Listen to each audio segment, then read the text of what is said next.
Hello friends, welcome back to our channel. Friends, మొదటగా మన channel 4 lakhs సబ్స్క్రైబర్స్ని అయితే reach కావడం జరిగింది. So thank you all my dear subscribers. మీ నుంచి ఈ రకంగానే సపోర్ట్ ఉండాలని చెప్పేసి అయితే కోరుకుంటున్నాను. సో ఇక మీదట కూడా మీకు యూజ్ అయ్యేటువంటి కంటెంట్ ఇదే రకంగా అయితే అందించడం జరుగుతుంది. ఛానల్ను సబ్స్క్రైబ్ చేసుకొని మీ మిత్రులకు షేర్ చేసేటువంటి ప్రయత్నం చేయండి. So once again thank you all my dear subscribers. Friends, ఈ వీడియోలో మనం ఈరోజు అన్ని న్యూస్ పేపర్లో వచ్చినటువంటి ఇంపార్టెంట్ ఎడ్యుకేషన్ అప్డేట్స్తో పాటు చాలా ముఖ్యమైనటువంటి కరెంట్ అఫైర్స్ కూడా రావడం జరిగింది. సో వాటన్నిటి గురించి వన్ బై వన్ అయితే చూద్దాం. చూస్తున్న ప్రతి ఒక్కరు ఖచ్చితంగా లైక్ చేసి మీ మిత్రులకు షేర్ చేయండి. అదేవిధంగా సబ్స్క్రైబ్ చేసుకొని చూడండి. రెగ్యులర్గా మీకు జాబ్ అప్డేట్స్ అంతా మన ఛానల్ యొక్క టెలిగ్రామ్ గ్రూప్లో కూడా జాయిన్ కాండి. సో దాంట్లో కూడా రెగ్యులర్గా జాబ్ అప్డేట్స్ షేర్ చేస్తున్నాను. మీకు చాలా యూజ్ ఉంటుంది. ఆ గ్రూప్లో కంపల్సరీ జాయిన్ కాండి. ఫ్రెండ్స్, మన ఛానల్ ద్వారా మన యాప్లోకి లాస్ట్ 6 months సంబంధించినటువంటి కరెంట్ అఫైర్స్ పీడిఎఫ్ అయితే తీసుకురావడం జరిగింది. దీన్ని ఇప్పుడు జస్ట్ 99 రూపీస్కి అందిస్తున్నాం. దీన్ని మీరు డౌన్లోడ్ చేసుకుని ప్రింట్ కూడా తీసుకోవచ్చు. పర్ మంత్ చొప్పున కావాలనుకుంటే 25 రూపీస్ అయితే ఉంటుంది. దాన్ని కూడా మీరు డౌన్లోడ్ చేసుకుని ప్రింట్ తీసుకోవచ్చు. ఇంకా అదే కాకుండా మనం గ్రూప్ 1కి సంబంధించినటువంటి 5 గ్రాండ్ టెస్ట్ అయితే తీసుకొచ్చాం. సో ప్రజెంట్ 5 గ్రాండ్ టెస్ట్ అయితే అందుబాటులో ఉన్నాయి. వాటిని కూడా మీరు డౌన్లోడ్ చేసుకుని ప్రింట్ తీసుకోవచ్చు. సో ఈరోజు మధ్యాహ్నం నేను ఒక టాప్ 60 క్వశ్చన్కి సంబంధించినటువంటి కరెంట్ అఫైర్స్ టెస్ట్ అనేది ఫ్రీగా మన టెలిగ్రామ్లో షేర్ చేయబోతున్నాను. ప్రతి ఒక్కరు టెలిగ్రామ్లో కూడా జాయిన్ కాండి. ఇంకా అవే కాకుండా ఇక్కడ మనకు చాలా రకాల టెస్ట్ అయితే మనం తీసుకొచ్చాం. గ్రూప్ 1 అండ్ గ్రూప్ 2కి సంబంధించిన టెస్ట్ సిరీస్ కూడా ఉన్నాయి. ఒకసారి మీరు యాప్ డౌన్లోడ్ చేసుకుని అక్కడ శాంపిల్ టెస్ట్ ఉంటాయి. చూసిన తర్వాత నచ్చితే కోర్స్ అయితే తీసుకోండి. ఫ్రెండ్స్, ఈరోజు న్యూస్ పేపర్లో వచ్చేటువంటి అప్డేట్స్ కనుక చూసినట్లయితే మనకి ఇక్కడ ఫస్ట్ అప్డేట్ వచ్చేసి నియమావళి ముగిసింది, నియామకాలే తర్వాత అని చెప్పేసి ఇక్కడ ఒక అప్డేట్ అయితే మనకు రావడం జరిగింది ఈనాడు న్యూస్ పేపర్లో. సో వైద్య ఆరోగ్య శాఖలో 5348 పోస్టుల భర్తీకి రంగం సిద్ధం. సమీక్షించిన మంత్రి, ఉన్నతాధికారులు. అత్యధికంగా వైద్యులు, అదేవిధంగా స్టాఫ్ నర్స్ పోస్ట్ ఉన్నట్లు ఇక్కడ ఒక అప్డేట్ మనం ఈనాడులో అయితే చూడవచ్చు. సో ఇక్కడ చూసినట్లయితే వైద్య ఆరోగ్య శాఖలో 5000కు పైగా పోస్టుల భర్తీకి రంగం సిద్ధమవుతుంది. ప్రధానంగా వైద్య విద్య కావచ్చు, ఇంకా వైద్య విధాన పరిషత్, ప్రజారోగ్య శాఖలో కీలకమైనటువంటి పోస్టులను భర్తీ చేయనున్నట్లు ఇక్కడ ఇచ్చారు. సో 2.5 నెలల క్రితమే రాష్ట్ర ఆర్థిక శాఖ ఈ పోస్టులను మంజూరు చేస్తూ ఉత్తర్వులు అయితే ఇచ్చింది. అయితే లోక్సభ ఎన్నికల కోడ్ నేపథ్యంలో ప్రక్రియ ముందుకు సాగలేదు. సో ఇప్పుడు కోడ్ ముగియడంతో ఉద్యోగాల భర్తీ దిశగా వైద్య ఆరోగ్య శాఖ చర్యలు చేపట్టినట్టు ఇక్కడ చూడవచ్చు. ఇప్పటికే ఆ శాఖ మంత్రితో ఉన్నతాధికారులు చర్చించారు. ఆర్థిక శాఖ అనుమతి ఇచ్చిన నేపథ్యంలో భర్తీ ప్రక్రియ వేగవంతం చేయాలని చెప్పేసి మంత్రి సూచించినట్లు ఇక్కడ చూడవచ్చు. సో వైద్య ఆరోగ్య సేవల రిక్రూట్మెంట్ బోర్డు ద్వారా పోస్టుల భర్తీ చేయనున్నట్లు ఇక్కడ ఒక అప్డేట్ ఇవ్వడం జరిగింది. సో దీనిలో ఎక్కువగా మనకు స్టాఫ్ నర్స్ సంబంధించుకోవచ్చు, వైద్యులకు సంబంధించిన పోస్టులు అయితే ఉన్నాయంట. సో టోటల్గా 5348 పోస్టులకు సంబంధించినటువంటి ప్రక్రియ అనేటువంటిది మొదలు కాబోతున్నట్లుగా ఇక్కడ మనకి ఈనాడు న్యూస్ పేపర్లో ఒక అప్డేట్ అయితే రావడం జరిగింది. సో నెక్స్ట్ మరొక అప్డేట్ ఇక్కడ చూసినట్లయితే ఇది మనకు గురుకులకు సంబంధించినటువంటి ఇంపార్టెంట్ అప్డేట్. సో ట్రిప్ దూకుడు అంటే ఇక్కడ ఒక అప్డేట్ అయితే రావడం జరిగింది. మైనార్టీ సొసైటీలో పీడీ లైబ్రరీని అభ్యర్థులకు పోస్టింగ్స్. సో 11 నుంచి సర్టిఫికేట్ వెరిఫికేషన్లకు నిర్ణయం. అనేక అంశాలపై హైకోర్టు మధ్యంతర ఉత్తర్వులు. ఇప్పటికీ ఎటు తేలినటువంటి రిలింక్విష్మెంట్ విధానం. ట్రిప్ వ్యవహారంపై గురుకుల అభ్యర్థుల ఆగ్రహం అని చెప్పేసి ఇక్కడ ఇవ్వడం జరిగింది. సో గురుకులకు సంబంధించినటువంటి జాయినింగ్ లెటర్కి సంబంధించినటువంటి అప్డేట్ అయితే రావడం జరిగింది. మొదటగా మనకు మైనార్టీ గురుకులాలో ఉన్నటువంటి ఈ పీడీ కావచ్చు, లైబ్రేరియన్ పోస్టులకు సంబంధించి ఈ నెల 11వ తారీఖు నుంచి వెళ్ళి సో వీటికి సంబంధించినటువంటి జాయినింగ్ లెటర్స్ అయితే ఇవ్వబోతున్నట్టు ఇక్కడ చూడవచ్చు. ఇక్కడ మనం చూసినట్లయితే గురుకుల పోస్టుల భర్తీలో ప్రభుత్వ నిర్ణయమే ఫైనల్ అని ఇప్పటి వరకు తేల్చెప్పినటువంటి Telangana residential education recruitment board ఇప్పుడు దానికి భిన్నంగా ముందుకు సాగుతుందని చెప్పేసి గురుకుల అభ్యర్థులు తీవ్ర ఆగ్రహం వ్యక్తం చేస్తున్నారు. సో హైకోర్టు మధ్యంతర ఉత్తర్వులు ఇచ్చినా ప్రభుత్వం ఎలాంటి నిర్ణయం వెలువరించకపోయినా ట్రిప్ నియామక ప్రక్రియను పునఃప్రారంభించిందని మండిపడుతున్నారు. సో మైనార్టీ గురుకుల సొసైటీలో పీడీ లైబ్రేరియన్ పోస్టుల భర్తీ చేపట్టడంపై తీవ్ర అభ్యంతరం వ్యక్తం చేస్తున్నారని చెప్పేసి ఇక్కడ మనకు ఒక అప్డేట్ అయితే గురుకులకు సంబంధించిన అప్డేట్ అయితే మనం చూడవచ్చు. ఇంకా నెక్స్ట్ ఇక్కడ మరొక అప్డేట్ కూడా టీచర్స్ ఉద్యోగాలకు సంబంధించి రావడం జరిగింది. 19,000 మంది టీచర్లకు పదోన్నతులంటూ ఈనాడులో ఒక అప్డేట్ చూడవచ్చు. సీఎం ఆమోదానికి ప్రమోషన్లు బదిలీల దసరం నేడో రేపో షెడ్యూల్ అంటూ కూడా ఇక్కడ ఇచ్చారు. సో మనకు రాష్ట్రంలో ఉపాధ్యాయ పదోన్నతుల బదిలీ ప్రక్రియకు రంగం సిద్ధమైంది. ముఖ్యమంత్రి రేవంత్ రెడ్డి వద్దే మనకు విద్యాశాఖ ఉండడంతో ఆయన ఆమోదం కోసం దసరం పంపారు. ఆయన పచ్చజెండా ఊపగానే షెడ్యూల్ విడుదల కానుంది. ఈ నెల 12వ తేదీ నుంచి మనకు ఈ పాఠశాలకు సంబంధించి పునఃప్రారంభం అయితే కాబోతున్నాయి. సో 1-2 రోజుల్లోనే ఈ షెడ్యూల్ విడుదల కావచ్చు అని చెప్పేసి పాఠశాల విద్యా వర్గాలు చెప్తున్నట్టు ఇక్కడ చూడవచ్చు. అయితే ప్రక్రియ పూర్తయితే మరొక 19,000 మంది ఉపాధ్యాయులకు ఈ పదోన్నతులు దక్కుతాయని చెప్పేసి ఆ వర్గాలు స్పష్టం చేస్తున్నట్టు చూడవచ్చు. సో ఇది మనకు ఉపాధ్యాయ బదిలీలకు సంబంధించినటువంటి అప్డేట్.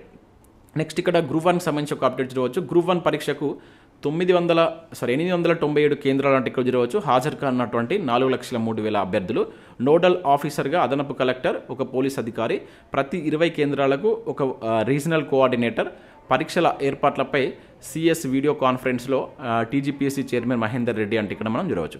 సో మన గ్రూప్ 1కి సంబంధించినటువంటి ఏర్పాట్లు అయితే జరుగుతున్నాయి. వాటికి సంబంధించి మనకు డిస్ట్రిక్ట్ వైజ్గా సో నిన్న ఒక కాన్ఫరెన్స్ కూడా నిర్వహించి దానికి సంబంధించిన జాగ్రత్తలు చేపట్టాలని చెప్పేసి ఇక్కడ మనకు టీజీపీఎస్సీ చైర్మన్ మహేందర్ రెడ్డి చెప్పినట్లుగా మనం గ్రూప్ 1కి సంబంధించిన ఒక అప్డేట్ చూడవచ్చు. నెక్స్ట్ ఇక్కడ గ్రూప్ 1లో దివ్యాంగులకు రిజర్వేషన్పై వివరణ ఇవ్వండి అంటూ ఒక అప్డేట్ అయితే రావడం జరిగింది. సో ప్రభుత్వానికి టీజీపీఎస్సీకి హైకోర్టు ఆదేశం. సో గ్రూప్ 1 పోస్టుల భర్తీలో ఈ దివ్యాంగులకు రిజర్వేషన్లపై అమలుపై వివరణ ఇవ్వాలని చెప్పేసి రాష్ట్ర ప్రభుత్వాన్ని మనకు తెలంగాణ పబ్లిక్ సర్వీస్ కమిషన్కు గురువారం హైకోర్టుగా ఆదేశాలు జారీ చేసిందంట.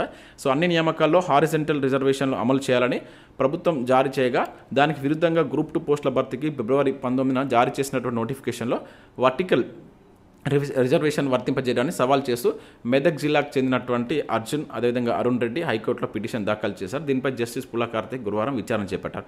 సో ఇక్కడ మనకు ఇది ఇచ్చుడేమో గ్రూప్ 1 అని ఇచ్చారు, ఇక్కడ మళ్ళీ గ్రూప్ 2 అని ఇచ్చారు. మేబీ ఇది మిస్టేక్ పడి ఉండవచ్చు. సో దివ్యాంగుల రిజర్వేషన్ సంబంధించి అయితే క్లారిటీ ఇవ్వాలని చెప్పేసి ఇక్కడ మనకు హైకోర్టు ఆదేశించడం జరగవచ్చు. సో నెక్స్ట్ ఇక్కడ మనకు గ్రూప్ 1 పరీక్ష ప్రశాంతంగా నిర్వహించండి అంటూ కూడా సో ప్రతి డిస్టిక్ సంబంధించిన కలెక్టర్ వీటికి సంబంధించిన ఏర్పాట్లు చూస్తున్నట్టుగా మనం చూడవచ్చు. ఇక నెక్స్ట్ ఇక్కడ మనకు వెలుగు సక్సెస్లో నిజాం రాజ్యంలో సంస్థలు అంటూ చాలా మంచి ఆర్టికల్ అయితే ఇవ్వడం జరిగింది. ఒకసారి దీన్ని మీరు డౌన్లోడ్ చేసుకుని చూడండి. దాంతోపాటుగా ఈనాడు ప్రతిభకు సంబంధించి కనుక చూసినట్లయితే మనకి ఇక్కడ కెమిస్ట్రీకి సంబంధించినటువంటి ఒక ఆర్టికల్ కావచ్చు, అండ్ అదేవిధంగా ఏదైతే మనకు సుస్థిర అభివృద్ధికి సంబంధించిన దానిపైన ఎన్విరాన్మెంటల్ సైన్స్ పైన కూడా మనకు పర్యావరణ అంశాలతో ఒక మంచి ఆర్టికల్ అయితే రావడం జరిగింది. ఒకసారి దీన్ని మీరు డౌన్లోడ్ చేసుకుని చూసేటువంటి ప్రయత్నం చేయండి. సో ఇవి మనకు వివిధ న్యూస్ పేపర్లో వచ్చినటువంటి ముఖ్యమైనటువంటి education updates. Next current affairs చూద్దాం. చాలా ఇంపార్టెంట్ కరెంట్ అఫేర్స్ ఉన్నాయి. చాలా తక్కువ కరెంట్ అఫేర్స్ ఉన్నప్పటికీ చాలా ఇంపార్టెంట్ కరెంట్ అఫేర్స్ ఉన్నాయి. స్కిప్ చేయకుండా చూడండి, ఖచ్చితంగా లైక్ చేయండి. ఒకటే వీడియోలో రెగ్యులర్గా మీకు ఎడ్యుకేషన్ అప్డేట్స్ అదేవిధంగా కరెంట్ అఫేర్స్ రెండు కలిపి అయితే అందించడం జరుగుతుంది. సో మీ నుంచి సపోర్ట్ ఉండాలి. ప్రతి ఒక్కరు లైక్ చేసి మీ మిత్రులకు షేర్ చేయండి. ఫ్రెండ్స్, ఈరోజు కరెంట్ అఫేర్స్ చూసే ముందు మనం ఈరోజు గ్రూప్ 1కి సంబంధించినటువంటి ఒక టాప్ 60 ఎక్స్పెక్టెడ్ క్వశ్చన్స్ సంబంధించినటువంటి ఫ్రీ గ్రాండ్ టెస్ట్ అయితే కండక్ట్ చేస్తున్నాను. దానికి సంబంధించిన లింక్ అనేది నేను మన టెలిగ్రామ్లో అయితే షేర్ చేస్తాను. మనం ఏదైతే 5 గ్రాండ్ టెస్ట్లు కండక్ట్ చేస్తాం దానిలో ఉన్నటువంటి కరెంట్ అఫేర్స్ని సపరేట్ చేసి ఫ్రీగా అందరూ రాసుకునే విధంగా ఒక టెస్ట్ అయితే క్రియేట్ చేశాను. ఈరోజు మధ్యాహ్నం 12 గంటల వరకు ఆ టెస్ట్ అనేది మీకు టెలిగ్రామ్లో షేర్ చేయబడుతుంది. లేదంటే మన యాప్ డౌన్లోడ్ చేసుకున్న అక్కడ ఫ్రీ కంటెంట్లో అయితే ఉంటుంది. సో ప్రతి ఒక్కరు అయితే టెలిగ్రామ్లో జాయిన్ కండి, మీరు ఫ్రీగా ఆ టెస్ట్ని అయితే రాసుకోవచ్చు. విత్ డిస్క్రిప్షన్ కూడా దానికైతే ఇవ్వడం జరిగింది. సో ఇక్కడ మనం ఫస్ట్ కరెంట్ అఫేర్ కనుక చూసినట్లయితే ఐఎస్ఎస్కు చేరినటువంటి సునీత విల్మోర్ అంటే ఇక్కడ ఒక అప్డేట్ జరగవచ్చు. విజయవంతంగా రోదసి కేంద్రంతో అనుసంధానమైనటువంటి స్టార్ లైనర్ అంటే ఒక అప్డేట్ ఇక్కడ జరగవచ్చు. సో భారత సంతతి వ్యోమగామి సునీత విలియమ్స్ కావచ్చు, అమెరికాకు చెందినటువంటి మరో వ్యోమగామి బుచ్ విల్మోర్లు గురువారం విజయవంతంగా అంతర్జాతీయ అంతరిక్ష కేంద్రంలోకి చేరుకున్నట్లు ఇక్కడ జరగవచ్చు. సో వీరిని రోదసిలోకి తీసుకెళ్లినటువంటి స్టార్ లైనర్, ఇది మీకు నిన్న కూడా చెప్పాను, ఇది చాలా ఇంపార్టెంట్. వ్యోమనౌక గురువారం రాత్రి అంతరిక్ష కేంద్రంతో అక్కడ క్షేమంగా అనుసంధానమైందని చెప్పేసి ఇక్కడ మనకు బోయింగ్ సంస్థ రూపొందించినటువంటి ఈ క్యాప్సూల్కు ఇదే తొలి మానవ సహిత యాత్ర అన్నమాట. దీన్ని ఎవరు రూపొందించారు, ఇది చాలా ఇంపార్టెంట్. ఇది అమెరికాకు సంబంధించినటువంటి బోయింగ్ సంస్థ. సో వీళ్ళు దీన్ని రూపొందించడం జరిగింది. ఇది చేపట్టినటువంటి తొలి మానవ సహిత యాత్ర అన్నమాట. ఇది చాలా ఇంపార్టెంట్. చాలాసార్లు ఇది పోస్ట్పోన్ అవుతూ ఇప్పుడైతే సక్సెస్ కావడం జరిగింది. చూద్దాం, అది మనకి ఇంకా అక్కడ వాళ్ళు వారం రోజుల పర అయితే ఉంటారు. సో దాని తర్వాత దానికి సంబంధించినటువంటి కంప్లీట్ రిజల్ట్స్ వస్తుంది. ఇక్కడ మనం నెక్స్ట్ అప్డేట్ చూసినట్టయితే ఇది చాలా ఇంపార్టెంట్ కరెంట్ అఫేర్. భద్రతా మండలికి Pak, Denmark, Greece, Panama, Somalia అని చెప్పేసి ఇక్కడ మనం జరగవచ్చు. సో 2 ఏళ్ల పాటు కొనసాగనటువంటి సభ్యత్వాలు అని చెప్పేసి ఇక్కడ ఇచ్చారు. సో ఇక్కడ ఉన్నటువంటి మనకు భద్రతా మండలి సభ్యత్వాలకు సంబంధించి ప్రీవియస్లో నెంబర్ ఆఫ్ టైమ్స్ క్వశ్చన్స్ అడిగారు. ఈ డాటా ఎంత గుర్తుంచుకొని ముఖ్యంగా ఈ ఏవైతే దేశాలకు సంబంధించిన పేర్లను.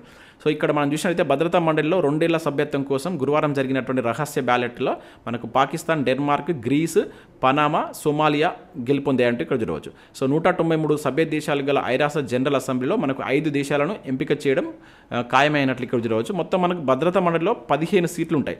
సో వాటిలో మనకు 5 వీటో అధికారం ఉంటుంది. ఇది చాలా ఇంపార్టెంట్. సో అవి ఏంటంటే మనకు America, Russia, China, Britain, France, ఇవి వీటో అధికారం. ఇక మిగతాయి ఈ 10 దేశాలనేది మనకు 2 ఏళ్ల పాటు తాత్కాలిక సభ్యత్వంగా ఎన్నుకుంటారన్నమాట. అయితే ఈ సీట్లను మనకు ఈసారి ప్రాంతాల వారీగా కేటాయించారు. సో దానిలో మనకు ఆఫ్రికా నుంచి కనుక చూసినట్లయితే సోమాలియాను తీసుకున్నారు. అదేవిధంగా ఆసియా పసిఫిక్ దేశాల నుంచి మనకు పాకిస్తాన్ను ప్రతిపాదించడం జరిగింది. ఇక లాటిన్ అమెరికా, కరేబియన్ గ్రూప్ నుంచి పనామాను తీసుకున్నారు. ఇంకా యూరోప్ నుంచి చూసినట్లయితే మనకు డెన్మార్క్, గ్రీస్ను నామినేట్ చేయడం జరిగింది. సో ఈ తాత్కాలిక సభ్య దేశాల పదవి కాలం అనేది మనకు జనవరి 1 నుంచి ప్రారంభమవుతుంది. ఇది గుర్తుంచుకుంటే నెక్స్ట్ ఇయర్కి ఇది స్టార్ట్ అవుతుంది. డిసెంబర్ 31 వరకు ఉంటుంది. సో ప్రజెంట్ మనకు ఉన్నటువంటి తాత్కాలిక దేశాలు, సో ఇది మనకు చాలాసార్లు రిపీటెడ్ క్వశ్చన్ అండి. So Japan, Mozambique, Ecuador, Malta, Switzerland, ఇవి మనకు ప్రజెంట్ కొనసాగుతున్నాయి అనమాట. సో వీటి యొక్క కాలం డిసెంబర్ 31తో ముగుస్తుంది. సో దాని తర్వాత మనకు ఈ 5 దేశాలు అనేటువంటివి మళ్ళీ 2 ఏళ్ల పాటు సభ్యత్వంగా కొనసాగుతాయి అన్నమాట, తాత్కాలిక సభ్యత్వంగా కొనసాగుతాయి. సో మన భారతదేశం ఎప్పుడు తాత్కాలిక సభ్యత్వంగా చేసింది అనేది మీరు కింద కామెంట్ చేయండి. ఇది చాలా ఇంపార్టెంట్ కరెంట్ అఫైర్ అండి. మనకు ప్రీవియస్లో కూడా చాలాసార్లు ఈ టాపిక్ మీద క్వశ్చన్ అడగడం జరిగింది. ఇక నెక్స్ట్ చూసినట్లయితే టెక్ పయనీర్స్ జాబితాలో దేశీయ అంకురాలు 10 అంటే ఇక్కడ చూడవచ్చు. ప్రపంచ ఆర్థిక వేదిక వెల్లడి. ఇది ఇంపార్టెంట్. ప్రపంచ ఆర్థిక వేదిక ఇచ్చింది కనుక ఇటువంటి అడగడానికి ఛాన్స్ ఉంటుంది. సో కృత్రిమ మేధలో సరికొత్త ఆవిష్కరణలు చేసినటువంటి అగ్రగామి 100 అంకురాల జాబితాను టెక్నాలజీ పయనీర్స్ 2024 పేరిట ప్రపంచ ఆర్థిక వేదిక ఓకేనా మనకు WEF అనేటువంటిది విడుదల చేసింది. సో ఈ జాబితాలో మన దేశం నుంచి 10 అంకురాలు చోటు లభించినట్టు ఇక్కడ గుర్తుంచుకోండి. ఎన్ని టోటల్గా 10. సో స్వేచ్ఛ ఇంధన ఆవిష్కరణలు కావచ్చు, ఆరోగ్య సంరక్షణలో వినూత్నమైనటువంటి బయోటెక్, ఇంకా అంతరిక్ష, అదేవిధంగా న్యూరో టెక్నాలజీలో ప్రగతి సాధించినటువంటి సంస్థలను దీనిలోకి తీసుకుంటారనమాట. సో మన హైదరాబాద్ సంబంధించిన కంపెనీ ఒకటి ఉంది, ఇది మనం ముఖ్యంగా గుర్తుంచుకోవాలి. సో నెక్స్ట్ వేవ్ కంపెనీ కూడా సో దీనిలో మనకు సెలెక్ట్ కావడం జరిగింది. ఇది చాలా చాలా ఇంపార్టెంట్, మనకు అడగడానికి ఛాన్స్ ఉంటుంది. సో దీనికి ఇక్కడ మనకు శశాంక్ రెడ్డి కావచ్చు, అనుపమ్ అనేటోళ్ళు దీని యొక్క ఫౌండర్స్ అనమాట. హైదరాబాద్ నుంచి ఒకటి ఉంది, మొత్తం భారతదేశం నుంచి 10 కంపెనీస్ అనేది దీనికి ఈ జాబితాలో ఉండడం జరిగింది. ఆ 10 కంపెనీస్ యొక్క పేర్లు కూడా ఇక్కడ ఇచ్చారు. ఒకసారి దీన్ని మీరు స్క్రీన్ షాట్ తీసుకొని చూడండి. ఇవన్నీ మనకు మన భారతదేశం నుంచి సెలెక్ట్ అయినటువంటి 10 కంపెనీలు, మన హైదరాబాద్ నుంచి ఒక కంపెనీ. ఇక నెక్స్ట్ విషయం అయితే నేటి నుంచి ప్రపంచ వరి శిఖరాగ్ర సదస్సు అంటూ మనం చూడవచ్చు. మనం ఆల్రెడీ నిన్న కూడా చూసాం. దేశంలోనే తొలిసారిగా వేదిక తెలంగాణ 2 రోజుల పాటు నిర్వహణ. సో 30 దేశాలు హాజరవుతున్నాయి. ఇది ఇంపార్టెంట్ అని గుర్తుంచుకొని జరుగుతున్న వేదిక హైదరాబాద్. సో ఇది మొట్టమొదటి, ఇది కనుక మనకు క్వశ్చన్ పడడానికి ఛాన్స్ ఉంటుంది. ఇది అయిపోయిన తర్వాత దీనిలో తీసుకున్నటువంటి నిర్ణయాలపైన మనం ఒకసారి కరెంట్ అఫైర్లో చూసేటువంటి ప్రయత్నం చేద్దాం.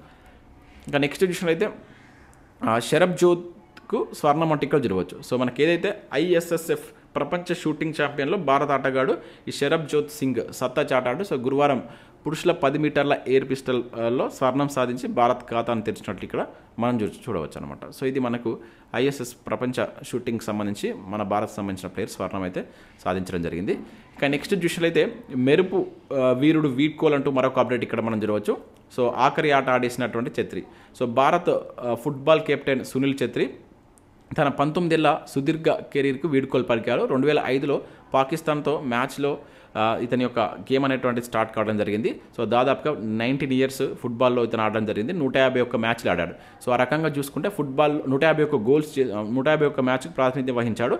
అండ్ అత్యధిక గోల్స్ చేసినటువంటి పర్సన్ కింద చూస్తే వరల్డ్లోనే 4వ వ్యక్తి అనమాట. 94 గోల్స్ చేసి 4వ స్థానంలో నిలిచారు. చాలా ఇంపార్టెంట్ ప్లేయర్ అండి, అడగడానికి ఛాన్స్ ఉంటుంది.